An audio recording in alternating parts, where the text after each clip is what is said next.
Hi, I am Hans Wilhelm and I make books, lots of books. People always ask me, where do you get your stories from?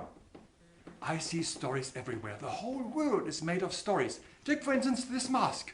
Who made this mask? Why was it made? For what ceremony? Why this design? You see, we are surrounded by stories, like here in my study. You will find lots of items, lots of books, and they all have incredible stories to tell.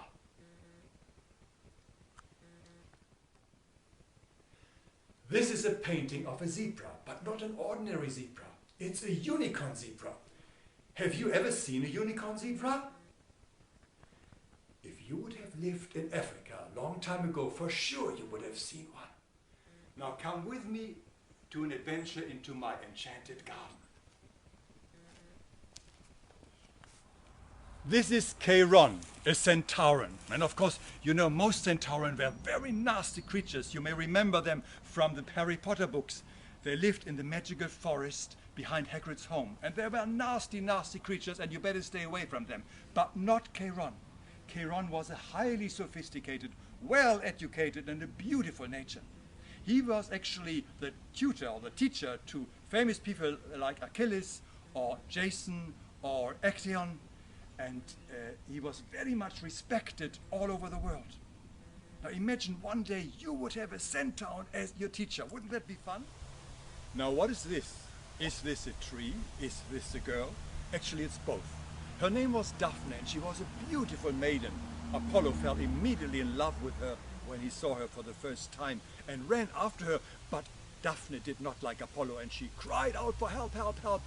Mother Nature, Gaia, had mercy on Daphne and used some magic and poof, changed Daphne into a laurel tree. Apollo was very upset that he couldn't kiss poor Daphne, but he loved her so much that he made the laurel tree a sacred tree.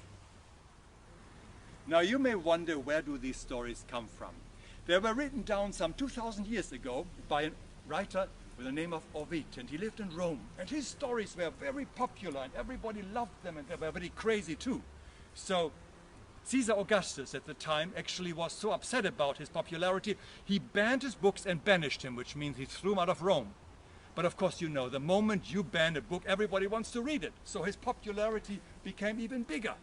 Now, you can still read his wonderful stories when you go to the library. And I suggest next time you visit your local library, check out Ovid's Metamorphoses. It has most of the stories you will find in my magical garden. Like, for instance, these wonderful young ladies here. These are the three muses. They inspire the artists and the writers. And therefore, of course, you can imagine they are very important for me as a writer as well. This is Poseidon, or Neptune, the ruler of the sea, with his trident. Funny thing is that he is actually the half-brother of Chiron, the centaur whom you met earlier. This is the magical golden moonstag riding on the greens of our garden. Now I want you to meet somebody very special at the end of our garden where our studios are. The entrance to our studios is guarded by Jolantha, the most special and famous pig in Connecticut. We sometimes dress her up on special occasions. She has a great story and you can read all about her story and who she is on her website, jolantha.com. There are many pigs painted on the walls of our studios. They are sailing through the air or running across the roof.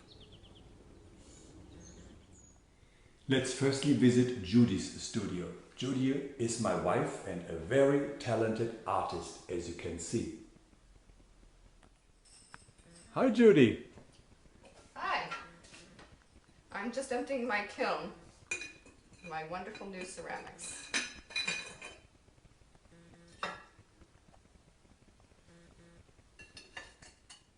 Oh, I just made these beautiful cups.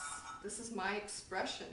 Just like when you write your books and do your illustrations, that's your expression and your creativity. And this, I love making ceramics. And Welcome to my studio where I create all the illustrations for my books.